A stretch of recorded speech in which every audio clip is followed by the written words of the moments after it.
d'ailleurs, je voudrais solennellement remercier au nom de la Casamance le président Macky Sall pour avoir obtenu le déclassement de la Casamance par la France en zone rouge touristique.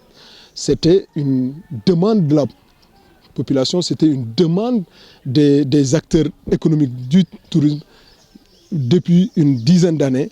Et aujourd'hui, grâce au gouvernement du président Macky Sall, grâce au président de la République, nous avons pu obtenir cela. Moi, en tant qu'administrateur général du FONGIP, c'est important parce que j'accompagne des investissements touristiques. Déjà, j'en ai pratiquement 497 millions, 3 hôtels, Ballon, Passion et Hôtel Aubert et Régal. Mais ces 3 hôtels, nous avions des craintes face à la permanence, en tout cas, de la fréquentation et en tout cas du nombre de clients venant d'Europe. Et cette nouvelle, c'est une bonne nouvelle pour l'économie sénégalaise, mais surtout une bonne nouvelle pour l'économie casamançaise. Donc ce sont ces questions-là que nous allons porter.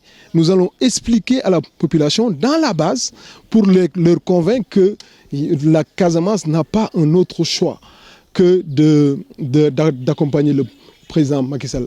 Et dans ce siège-là, d'ailleurs, je voudrais dire que le débat d'ailleurs autour suscité par notre Casamançais, malheureusement un fils de la Casamance, Ousmane Sonko, est un débat, à mon sens, malsain et prématuré pour aujourd'hui.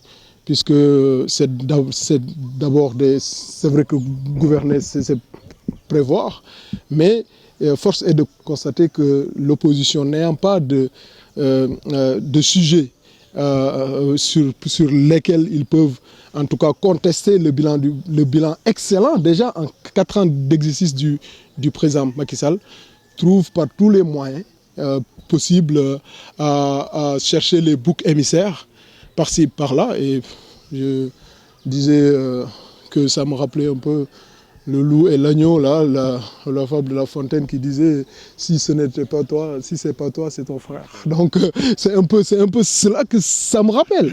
Ça me rappelle cela. Et c'est un peu cela, c'est pas sérieux.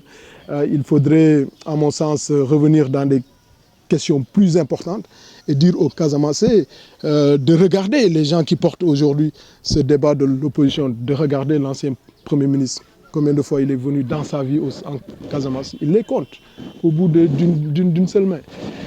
Nous ne pouvons pas compter sur ces personnes-là pour le développement de notre terroir, de notre région.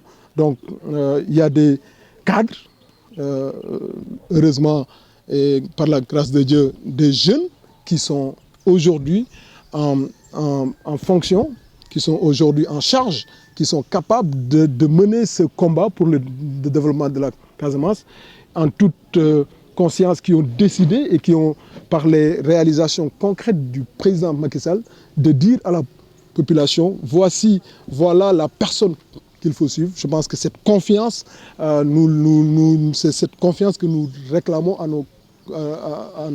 nos parents pour qu'ils puissent nous donner assez de force pour les représenter au niveau national. Merci beaucoup.